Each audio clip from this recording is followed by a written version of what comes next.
Pimpinan HKBP, para pendeta, para tokoh agama, terutama ibu-ibu yang hadir, bapak, para pejabat pemerintah, tokoh agama yang saya hormati.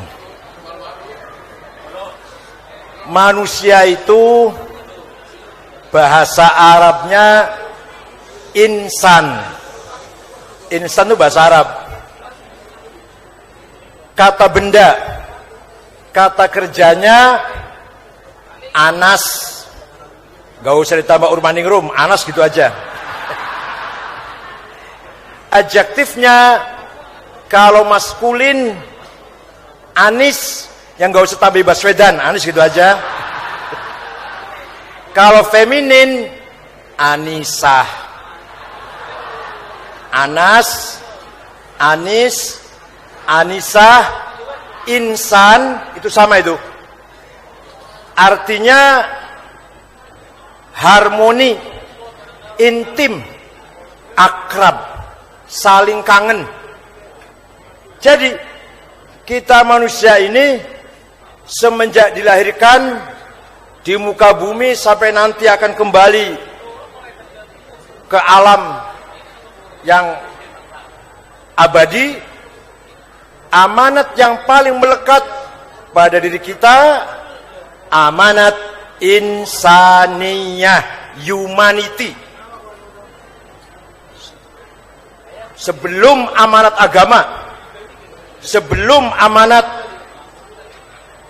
harta, jabatan, kekayaan, kedudukan, titel, sebelum itu semua, amanat yang paling melekat pada diri kita adalah membangun kehidupan, berjuang membangun kehidupan yang harmonis, yang satu sama lain menjadi saudara. Kalau dalam NU disebut ukhuwah insaniyah, persaudaraan, solidarity sama umat manusia. Sedikit tentang sejarah, bahwa Islam dengan Kristen itu sangat dekat, keturunan satu orang. Dulu Ibrahim atau Abraham dari Ur Kasdin, 10 km selatan Baghdad. Ur Kasdin itu. Ab itu bapak, Raham itu umat. Mempunyai istri namanya Saroy. Kalau dalam Islam Saroh. Ketika itu rajanya bernama Nabukhadnezzar, kerajaan Babilonia. Setelah Abraham disiksa oleh pemerintah penguasa karena mengajak menyembah Tuhan, tidak menyembah dirinya, sang raja, dibakar tapi selamat. Kemudian Abraham dengan keluarga hijrah, berjalan dari timur, sekitar sekarang Irak gitulah, menuju ke barat, jumpa dengan sungai Jordan. Menyeberang sungai tanpa getek, tanpa perahu, dan tidak ada jembatan, selamat sampai ke tepi barat. Menyeberang itu sama, bahasa Arabnya dengan bahasa yang lain juga sama, abaro, menyeberang. Maka setelah Abraham berhasil menyeberang sungai dengan selamat, dipanggil Ibrani, penyeberang, atau Hebrau. Ibrani atau Hebrau artinya penyeberang. Sampailah ke Mesir. Ini ringkas cerita Pak, kalau nggak ringkas saya 2 tahun cerita begini. Ringkas saja ceritanya ini. Si Sarai ini mandul, belum punya anak. Maka demi memelihara bibit unggul, Abraham nikah lagi dengan perempuan dari Mesir, Egypt, namanya Hajar. Rupanya jamunya kuku bima atau sarang semut Papua gitu kira-kira. 9 bulan punya anak, melahirkan, yang istri muda, yang Hajar ini. anaknya laki-laki, diberi nama Yishmail. Yishma itu mendengar, il atau Elohim Tuhan. Kalau bahasa Arab Ismail. Kalau orang Jawa Tengah Banyumas Ismail, orang Jawa Tengah. Kalau panggil saya Sangit Ngakil, itu orang Jawa Tengah itu. Istri muda punya anak, istri tua cemburu. Maka Tuhan memerintahkan agar Abraham membawa istri muda dan bayi yang baru lahir itu pindah ke selatan, sangat jauh. Sekarang pesawat saja 2 jam, pesawat itu. Dulu jalan kaki. Sampailah di jurang yang tidak ada kehidupan. Air satu tetes pun tidak ada. Binatang pun tidak ada. Tumbuh-tumbuhan pun tidak ada. Sampai di tempat itu, baru istirahat sebentar, Tuhan memerintahkan agar Abraham kembali ke utara, yang sekarang Yerusalem itu, kembali ke utara, ke istri yang tua. Istri muda dan bayi yang baru berapa minggu ditinggal sendirian. Tidak lama, bayi ini, Yishmail, kehausan, kelaparan, menangis sejadi-jadinya. Ibunya Hajar kebingungan, cari air dari Gunung Safa sampai Gunung Marwah, dari Gunung Marwah ke Gunung Safa lagi, nggak menemukan apa-apa. Ismail, si bayi itu, kakinya menghantam-hantam bumi, dari ujung kakinya keluarlah sumber air yang sampai sekarang tidak pernah habis, yang disebut sumur Zam-Zam. Nah, sampai sekarang masih ada di Mekah itu. Karena ada air, yang pertama kali mengetahui ada air, burung. Pasukan burung-burung dari mana-mana datang ke situ. Dilihat, diamati oleh suku besar dari selatan, namanya suku Jurhum, hijrah ke tempat air itu, maka jadilah sebuah suku namanya suku Quraisy, beranak pinak, jadilah bangsa Arab, yang dari bangsa Arab nanti akan melahirkan Nabi Muhammad. Nah, itu satu cerita. Nah, Abraham kembali ke utara, berkumpul dengan istri tua Sarah tadi. Tidak lama hamil itu. Rupanya dapat jamu yang baru lagi rupanya. Kalau dari Wonosobo itu ada jamu namanya Purwoceng, dari Purwosobo. Kalau dari Jatinegara ada jamu Jakarta Bandung. Saya tanya, kenapa merek Jakarta Bandung? Ya kan 2 jam katanya. Jadi kalau minum itu bisa 2 jam. Betul. Silakan. Nah, tidak lama istri tua punya anak, dikasih nama Ishak. Ishak punya anak dikasih nama Yakub. Yakub punya anak 12. Raubin, Zabolon, Yahuda, Sam'un, Levi, Naftali, Gad, Dan, Asir, Yasakar, Yusuf, Bunyamin. 12 orang. Nanti akan menjadi Bani Israel, atau keturunan, menurunkan suku besar, yaitu keluarga besar Israel. Kenapa Israel? Yakub itu juga punya nama Israel. Jadi Yakub juga Israel. Arti Israel itu Abdullah, hamba Tuhan. Isra, hamba, Il atau Elohim, Tuhan. Sampai dengan bahasa Arabnya Abdullah, hamba Tuhan. Jadi Islam dengan Kristen itu ya saudara dekat lah. Yang Kristen istri tua, yang Islam istri muda. Luar biasa. Maka ketika Nabi Muhammad di Mekah mendengar ada perang antara Romawi dan Persia. Romawi Kristen, Persia Zoroaster. Nabi berdoa, mudah-mudahan Romawi menang. Ternyata kalah. Romawi kalah. Nabi Muhammad sedih. Untuk menghibur kesedihan Nabi Muhammad, turun Al-Quran, 1 surat, namanya surat Romawi. Saya bacakan ibunya. Alif Lam Mim, Hulibatir Rum fi adnal ardi wa hum min ba'di ghalabihim sayaghlibun fi bid'i sinin fayawma idzi yafrahul mu'minun. Sekarang Romawi kalah, tapi nanti beberapa tahun, kurang dari 10 tahun, beberapa tahun kurang dari 10 tahun, Romawi akan menang, mengalahkan Persia. Kalau nanti Romawi menang, hendaklah Muhammad dan orang-orang Islam menyambut gembira atas kemenangan Romawi. Fal yafrahil mu'minun, orang Islam harus menyambut gembira menyambut kemenangan Romawi. Jadi di Al-Quran ada surat Romawi, di Bible nggak ada surat Mekah. Ya, iya kan? Di Quran ada surat Romawi. Sampai sekarang masih dibaca oleh orang Islam. Semua baca surat itu. Nah, ternyata kemudian Romawi menang. Nah, setelah pindah hijrah ke kota Yathrib, Nabi Muhammad jumpa orang Yahudi. Waktu di Mekah nggak ada orang Yahudi. Di Yathrib ada orang Yahudi. Karena Yathrib ini kota yang dibangun oleh seorang bernama Yathrib bin Laud bin Amlik bin Smith bin Nuh. Di situ ada orang Yahudi, 3 suku malah. Mendengar gosip yang menyakitkan bahwa Bunda Maria itu selingkuh dengan Yusuf si tukang kayu sehingga punya anak Yesus. Itu hasil perselingkuhan, zina antara Bunda Maria dengan Yusuf si tukang kayu.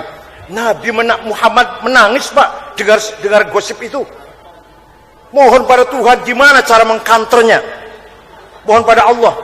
Nah, turunlah satu surat dalam Al-Quran, surat Bunda Maryam. Isinya antara lain, wadhkur fil kitabi Maryam idzin tabadat min ahliha makanan syarqiyya. Katakan Muhammad bahwa Maryam itu perempuan suci, jauh dari perbuatan yang keji. Jadi di Quran itu ada surat Bunda Maria. Di Bible nggak ada surat Khadijah. Pokoknya Islam menang lah, karena datangnya belakangan. Betul, di Quran ada surat Maryam, satu surat. Ada surat Romawi di Quran itu. Artinya menjelaskan atau membuktikan bagaimana sebenarnya agama sumbernya satu, terutama Yahudi, Kristen, dan Islam. 3 agama ini sumbernya sama, yaitu Tuhan Allah menurunkan kitab sucinya, Taurat, Zabur, Furqan, the Old Testament, the New Testament, dengan Al-Quran, kesatuan yang tidak bisa dipisahkan sebenarnya. Lah kok bisa perang bertengkar? Ya kepentingan. Lah kalau Ustadz, Kiai, atau Imam Masjid kepentingan terganggu, ya marah. Bisa ngurangi amplopnya gitu, wah ya marah. Saya pikir pendeta juga sama lah kira-kira itu. Ya kalau mengancam kehidupan, sumber kehidupannya, marah semua. Mau ustadz, mau kiai, mau pendeta, mau pastor, sama lah. Jadi pada dasarnya Yahudi, Kristen, Islam satu kesatuan yang tidak bisa dipisahkan. Dalam Quran malah ada surat namanya surat Bani Israel, menjelaskan bagaimana Israel itu dengan hubungan dengan agama Islam sangat dekat sekali. Nah, ini singkat saja ini, karena waktu udah sore. Kalau rinci 2 tahun saya berdiri di sini. Kalau rinci, setelah 13 tahun Muhammad di Mekah gagal, hanya mendapat pengikut 120 orang. Masyarakat Mekah penyembah pagan semua, penyembah berhala pagan, nggak ngerti agama, nggak ngerti apa-apa.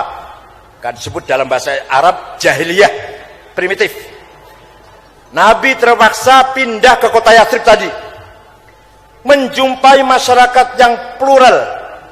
Ada Muslim pendatang, bahasa Arabnya muhajirin. Ada Muslim pribumi, 2 suku, bahasa Arabnya Ansor. Maka NU punya gerakan pemuda Ansor. Ketika Gus Dur presiden, akhir-akhir digoyang oleh yang menggoyang, itu Ansor Jawa Timur, Surabaya, Sidoarjo, Pasuruan, berangkat ke Jakarta bela Gus Dur, pasukan berani mati waktu itu. Kemudian demo, Pas di bundaran HI hujan besar, lari semua itu. Masuk kantor NU. Ya ditanya oleh Pak Hashim Muzadi, ketuanya waktu itu, katanya berani mati. Kok lari semua? Saya berani mati, tapi tidak berani masuk angin. Ya udah nggak apa. Itu Ansor. Jadi penduduk kota Yatsrib itu ada Muslim pribumi, namanya Ansor, penolong. Ada Muslim pendatang, namanya Muhajirin, migran. Ada Yahudi 3 suku, pelarian dari Sinai. Musa, Harun, Yosha dikejar Ramses II, membawa Bani Israel 70.000 menyeberang Red Sea. Setelah dipukul dengan tongkatnya jadi jalan tol. Iya. Sampailah ke Sinai, inginnya menuju ke Yerusalem, tapi nggak nyampe, berhenti di Sinai 40 tahun. Nabi Musa meninggal dunia, Nabi Harun meninggal dunia, Nabi Yosha meninggal dunia. Bercerai-berailah Yahudi, kebanyakan ke Eropa, 3 suku ke kota Yatsrib, keturunannya jumpa Nabi Muhammad. Nah gitu ceritanya itu. Nah, melihat penduduk Yatsrib yang plural, maka Nabi segera memutuskan, kalau ingin dengar bahasa Arabnya begini, supaya otentik nih bahasa Arabnya begini. Hadza kitabu Muhammad. Ini keputusan Muhammad. Al-muslimuna min Quraisy. Muslim migran dari Quraisy. Wal muslimuna min Yatsrib. Muslim pribumi dari kota Yatsrib sini. Wal Yahud, dan orang Yahudi non muslim, wa man tabi'ahum wa lahiqa bihim wa jahada ma'ahum, asalkan satu cita-cita, satu tujuan, kalau bahasa sekarang satu visi misi gitu. Muslim pendatang, muslim pribumi, Yahudi, asalkan satu tujuan, innahum ummatun wahidah, sesungguhnya semua adalah umat yang satu. Jadi kita bisa menyimpulkan dari perkataan Nabi Muhammad ini bahwa Muhammad tidak pernah memproklamirkan berdirinya negara Islam dan tidak pernah mendeklarasikan berdirinya umat Arab. Tidak ada kata-kata negara Islam atau negara Arab. Yang ada ummatan wasaton, umat yang moderat, umat yang ya Darussalam. Itu nanti di NU Darussalam. Kalau Nabi Muhammad namanya ummatan wasaton, umat yang moderat. Apakah benar? Diuji Nabi Muhammad, benar apa enggak? Kayak DPR kan banyak keputusan tuh, sampai kertasnya numpuk-numpuk keputusan. Tapi kalau diuji belum tentu benar itu. Tapi bikin keputusan sudah kerja. Bikin keputusan sudah kerja sudah. Soal terlaksana atau enggak itu masalah lain, kerjaan lain. Nabi Muhammad diuji. Suatu ketika ada orang Islam bertengkar di pasar dengan orang Yahudi. Oleh orang Islam dikepret si Yahudi itu, mati. Enggak bermaksud membunuh, ngepret gitu aja, mati. Rupanya pakai akik apalah benar-benar. Itu akik banyak dari nias ya. Dari nias banyak sekali batu cincin yang bagus dari nias. Ada yang gambar harimau, ada yang gambar anjing, saya tahu akik dari nias itu. Orang Yahudi dikepret, mati. Nabi segera mendengar itu, marah sekali, mengeluarkan statement yang sangat keras. Terkenal sekali statement ini. Bunyinya begini. Man qatala dhimmiyan fa ana khasmuh wa man kuntu khasmahu falam yashumma raihatal jannah. Barang siapa membunuh non muslim, barang siapa membunuh non muslim berhadapan dengan saya, kata Nabi Muhammad. Dan barang siapa berhadapan dengan saya, jangan harap selamat masuk surga. Luar biasa itu. Ini Islam memproteksi non muslim, luar biasa. Nggak tahu non muslim memproteksi Islam apa enggak, saya nggak tahu.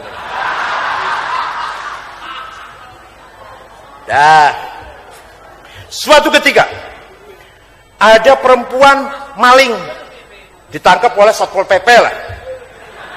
Namanya Usamah, Satpol PP. Usamah bin Zaid bin Harithah, bukan bin Laden, bukan. Lapor Nabi Muhammad Rasulullah, ada maling perempuan. Ternyata malingnya itu anaknya tokoh sahabat besar. Bapaknya namanya Utsman bin Mad'un. Jadi gimana? Demi menjaga nama baik keluarga itu, dilepas saja ya. Nabi marah besar dengan mengatakan, wallahi ya Usamah, lau saraqat Fatimah binti laqata'tu yadaha. Demi Allah Usamah, seandainya maling itu ternyata Fatimah anak kandungku, bawa sini, saya yang akan motong tangannya. Mudah-mudahan ungkapan ini dipegang oleh Kapolri, Ketua Mahkamah Agung, Jaksa Agung, Bupati-bupati, gubernur-gubernur, wali kota, mudah-mudahan semua pegang ungkapan ini, terutama yang ngaku Islam itu. Nah, Nabi Muhammad setiap khutbah Jumat, yang kedua, khutbah ada dua, yang khutbah kedua pasti mengungkapkan begini, Alhamdulillahirabbil alamin wa bina nasrul dunya waddin wala udwana illa 'alal zalimin. Apa artinya? Tidak boleh ada permusuhan kecuali kepada yang melanggar hukum. Tidak boleh ada permusuhan karena beda agama, beda warna, beda bahasa, beda budaya, beda suku, beda partai politik, beda pilihan presiden, beda pilihan gubernur. Tidak boleh. Satu yang harus kita anggap musuh, pelanggar hukum, zalim namanya, yang melanggar hukum, pejabat yang korupsi, teroris, pelaku kriminal, pengedar narkoba, bandar judi, ada lagi satu lagi, bandar pijet.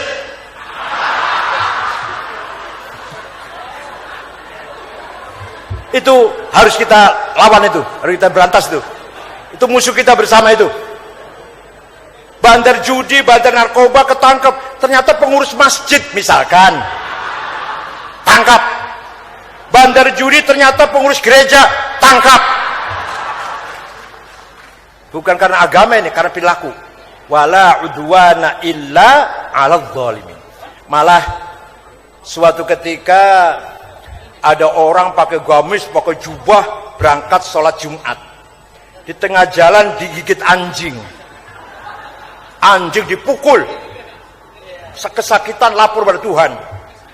Tuhan, saya digigit anjing. Digigit apa? Saya digigit itu. Orang yang pakai jubah mau berangkat sholat Jumat itu. Stop. Tanya, kenapa kamu pukul anjing itu? Karena dia gigit gamis saya kotor. Nah, sekarang anjing tanya, kenapa kamu gigit orang itu?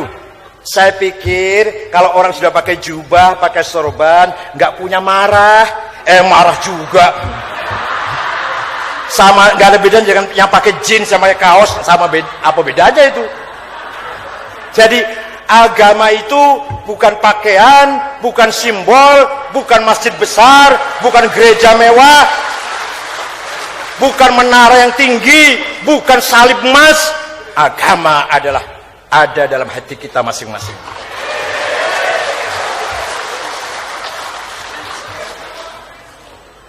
Bapak Ibu sekalian, nah terus ini bukti-bukti sejarah aja yang saya sampaikan. Kalau sejarah itu nggak bisa dibantah, Pak. Kalau sejarah nggak bisa dibantah. Suatu ketika Nabi Muhammad, tapi jangan ditiru ini masa lalu, ini tradisi masa lalu, dapat hadiah dari gubernur Egypt beragama ortodok. Gubernurnya itu namanya Muqawqis. Apa hadiahnya? Kuda besar dan perempuan cantik. Jangan ditiru. Dulu biasa gitu tuh, pemimpin ngirim hadiah perempuan biasa. Dulu ini namanya Maria, cantik.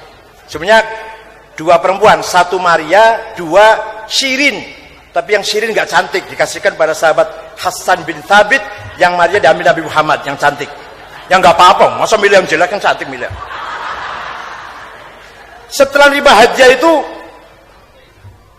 sahabat Umar, pemimpin sahabat Umar namanya, Umar, nanti Islam akan sampai ke Mesir berkat perjuanganmu. Nanti saya udah mati, nanti kamu nanti bisa menyebarkan Islam sampai ke Mesir. Kalau iya nanti Islam sampai ke Mesir, titip kebesaran, martabat, kehormatan keluarganya Maria jangan kamu ganggu. Itu artinya apa? Ortodok Koptik jangan kamu ganggu, itu artinya. Betul, Pak. Islam datang ke Mesir, Nabi Muhammad sudah meninggal, sudah. Islam sudah nyampe ke Mesir, sampai sekarang pusat ortodok Koptik di Alexandria tidak pernah diganggu sampai sekarang. Hanya belakangan sudah 10 tahun, 20 tahun sering ada gereja dibom belakangan ini. Dulu nggak ada, Pak. Sejak Islam masuk ke Mesir sampai kemarin tuh, sampai tahun 2000-an lah, aman sebenarnya. Ini baru setelah kemarin nih, setelah ada teroris lahir, namanya kelompok takfiri, semua orang tuh kafir semua. Maka orang lagi sholat Jumat pun dibom. Kemarin 4 bulan yang lalu 380 orang meninggal. Itu kelompok Islam radikal yang namanya takfiri. Di Indonesia juga ada. Itu limpahan dari Timur Tengah itu. Kalau budaya rongsok juga ke sini, ya Allah. Dah. Betul, Pak. Pesan Nabi Muhammad pada Umar, Islam di Mesir tidak pernah mengganggu ortodok Koptik. Ketika Maulid Nabi, pausnya itu namanya Senoda. Dulu namanya Habib Sa'id, diganti oleh Senoda, menghadiri acara Maulid Nabi. Ketika hari Paskah, Grand Syekh Al-Azhar juga menghadiri acara hari raya Paskah. Biasa itu. Bukan barang aneh itu. Saling ziarah, saling menghormati, saling menghadiri acara masing-masing. Itu terjadi di Mesir. Nah, Khalifah Umar berkunjung ke Yerusalem. Waktu itu namanya bukan Yerusalem, namanya kota Elia. Yang memberi nama kota Elia itu Kaisar Hadrianus. Datang ke sana, diterima oleh pembesar Kristen namanya Sophronius. Epirusnya itu namanya Sophronius. Akhirnya sudah berkenalan, Umar jalan-jalan, ingin lihat gereja, karena di Mekah Madinah nggak ada gereja. Ya, masuk ke gereja, lihat-lihat. Lagi di dalam gereja, datang salat asar, ada adzan. Umar keluar, sholat di luar, di halaman, di luar. Kata Sophronius, kenapa nggak mau sholat di dalam?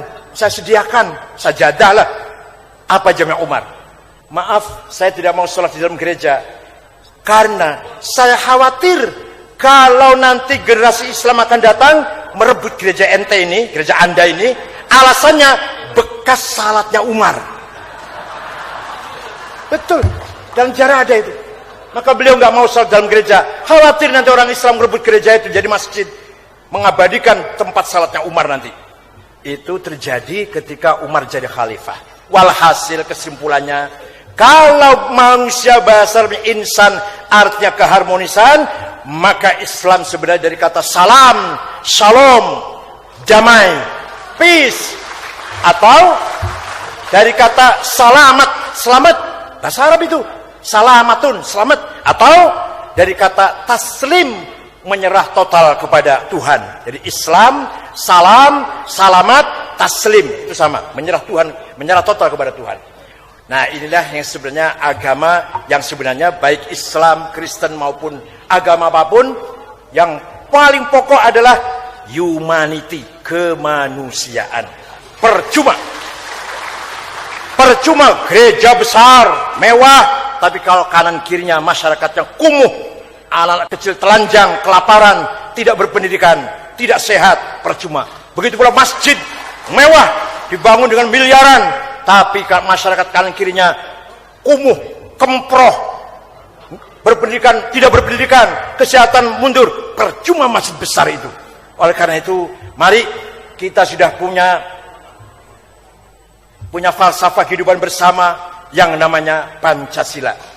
Itu ditetapkan oleh semua tokoh-tokoh pandemokratis kita, dari nasionalis Soekarno-Hatta, dari Kristen Laiman Ramis, dari Islam NU Wahid Hasyim bapaknya Gus Dur, dan dari Muhammadiyah Kahar Muzakir, dari Syarikat Islam Agus Salim, ada Muhammad Yamin, ada yang unsur Jawa Abi Kusno. Semua sepakat bahwa Indonesia negara kebangsaan. Kalau boleh sedikit tentang sejarah, sedikit. Ini tahun 1915.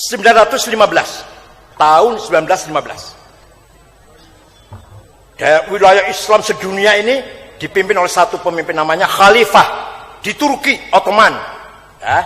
Tapi wilayah sudah dijajah semua ini. Maroko, Aljazair, Tunis, Suriah, Libanon dijajah Prancis. Mesir, Sudan, Irak dijajah Inggris. Indonesia, Belanda. Jadi wilayahnya udah dipretelin semua oleh penjajah. Khalifahnya the sick man of Europe, orang sakit. Ringkas cerita, Hasyim Asy'ari pendiri NU, kakeknya Gus Dur, melihat itu semua, dia punya apa? Punya kearifan, bisa melihat ke depan.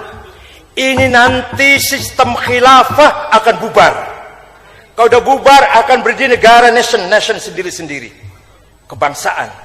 Nanti kalau iya, jangan sampai Indonesia menjadi negara sekuler, menjadi negara yang tidak ada agenda agama, tidak perhatian dengan agama. Jangan sampai negara sekuler, tapi juga bukan negara agama. Maka Hasyim Asy'ari segera mengeluarkan jargon yang terkenal, barangkali Bapak juga bisa ngapalkan gampang. Hubbul waton minal iman. Apa artinya? Nasionalisme bagian dari iman kepada Tuhan. Itu apa itu? Maksudnya apa maksudnya? Hasyim Asy'ari maksudnya mengharmoniskan antara agama dan nasionalisme. Betul Pak. Tahun 1924 khilafah di Turki bubar. Jadilah Turki modern, nasionalis. Siapa yang membubarkan khilafah? Mustafa Kamal Atatürk. Khalifah terakhir Abdul Majid dibuang ke Jerman. Nah, yang penting Turki merdeka. Yang lain-lainnya karep-karep mukono, kira-kira itu bahasa Jawanya lah. Terserah kamu sekalian. Maka lahirlah seorang nasionalis, sosialis, sekuler dari Damaskus bernama Mitchell Aflaq, beragama ortodok, ya, dari Suriah. Menggembleng, mengkader pemuda-pemuda Arab. Kalau saya sebut namanya panjang nanti. Abdul Karim Qasim, Hafid Asad, Hasan Bakar, Saddam Hussein, Jamal Nasir, Anwar Sadat, Jafar Umeri, bin Bella, Hawar Bumadjan, Habib Burghaibah, semua dikader oleh Mitchell Aflaq. Berdirilah Partai Ba'ath, partai politik Arab pertama, sosialis, nasionalis, sekuler. Nah, masing-masing melawan penjajah. Ringkas cerita ini, ringkas saja cerita. Merdeka. Irak merdeka, Suriah merdeka, Mesir merdeka, Aljazair, Libya, Tunis, Sudan merdeka. Jadilah negara ini, sistem negaranya adalah sosialis, sekuler. Nah, di Indonesia beda Pak. Di Indonesia nasionalisme kita orang Islam, nasionalis religius. Karena sudah disuarakan oleh Hasyim Asy'ari sejak sebelum bubarnya khilafah bahwa nasionalisme orang NU terutama nasionalis Islam nasionalis. Tidak bisa dipisahkan antara Islam dan nasionalis. Oleh karena itu prinsipnya NU, tujuan dibangunnya NU itu prinsipnya adalah tawassut dan tasamuh, moderat dan toleran.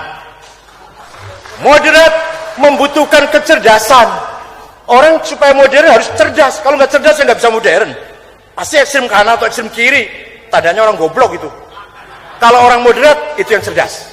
Makanya tawassut atau wasatiyah, moderasi itu harus berpendidikan. Orang NU semua moderat. Kalau yang nggak pinter ya ikut yang pinter lah gitu aja. Yang kedua tasamuh, toleran, membutuhkan akhlak yang mulia, moral yang akhlak yang mulia. Kalau nggak berakhlak ya nggak akan toleran, nggak berbudaya, nggak bermoral. Jadi NU memperjuangkan moderat dan toleran, artinya membangun masyarakat yang cerdas dan bermoral. Itu artinya. Nah, tujuannya apa? Tujuannya adalah ingin membangun, memperkuat 3 persaudaraan. NU tujuannya ukhuwah Islamiyah, persaudaraan sesama umat Islam, lintas madhab, lintas aliran. Ukhuwah watoniyah, lintas persaudaraan sebangsa tanah air, lintas agama dan suku, dan puncaknya ukhuwah insaniyah, persaudaraan sama umat manusia. Maka bagi NU tidak ada musuh, nggak ada musuh. Jumpa orang Arab, Bapak dari mana Pak? Dari Saudi, orang Islam, saudara saya. Bapak dari mana Pak? Dari Batak, HKBP, saudara saya. Di sebelah saya manusia, maka harus dihormati. Ini saudara ini.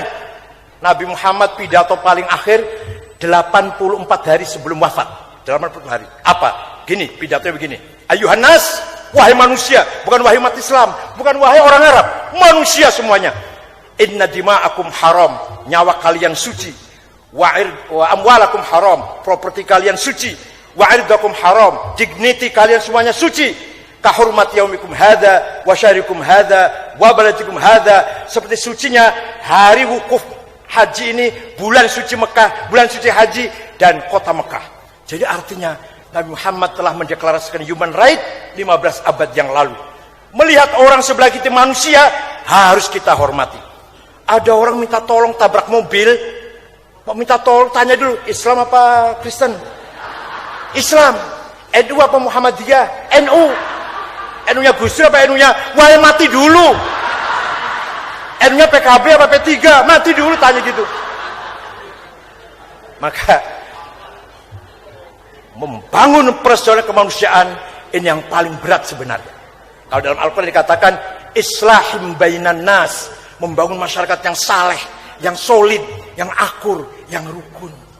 Makanya tugasnya kiai-kiai di kampung itu, Bu, bukan pendeta yang di kota, bukan, di kampung-kampung yang paling penting. Itu kalau nasihatin masyarakat yang akur, yang solid, jangan bertengkar, itu tanpa diperintah oleh pemerintah, tanpa diminta oleh, tanpa ada SK, tanpa ada gaji, tanpa ada honor. Kiai-kiai kampung kalau nasihatin yang akur, yang rukun. Kalau ada musibah, apapun, angin puting beliung, apa longsor, yang sabar, yang tegar.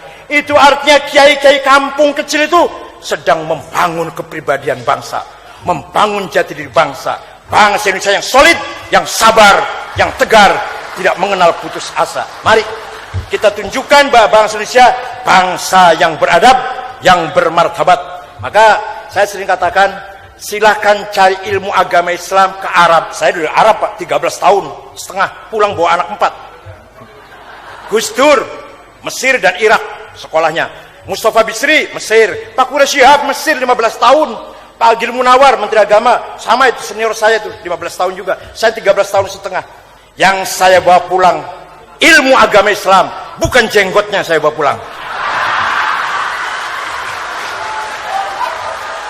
Begitu pula bapak-bapak yang kuliahnya di Inggris atau Eropa, Australia, pulang bawa ilmu, bawa sains, bawa teknologi. Jangan bawa budaya-budaya barat yang nggak cocok dengan kita di sini. Mentang-mentang kue Eropa, mentang-mentang itu pakainya seenaknya, ciuman di airport, di mall-mall ciuman. Waduh, bukan budaya orang Indonesia itu, bukan. Budaya kita ada budaya malu, nggak sebebas-bebasnya begitu, nggak bergaul bebas, ciuman di tengah-tengah orang banyak, nggak boleh itu. Malu saya lihatnya. Silakan cari ilmu ke Amerika, ke Australia, ke Eropa, pulang jangan bawa budayanya. Bawa ilmu pengetahuan, teknologi dari Amerika, silakan. Begitu pula sekolah di Arab, bawa ilmu agama. Pak Quraish Shihab, ahli tafsir Quran, paling ahli itu. Saya ya, jelek-jelek saya filsafat Islam lah. Saya bawa ilmunya, saya nggak bawa jenggotnya, enggak. Tapi pasti nanti berjenggot Pak ya, nggak apa-apa, nggak apa-apa. Oleh karena itu, sekali lagi, jadilah negara Indonesia negara yang bermartabat berbudaya. Saya sering mengatakan, merawat NKRI bukan hanya keutuhan geografis, tapi yang penting adalah keutuhan budaya, keutuhan kepribadian dan jati diri bangsa.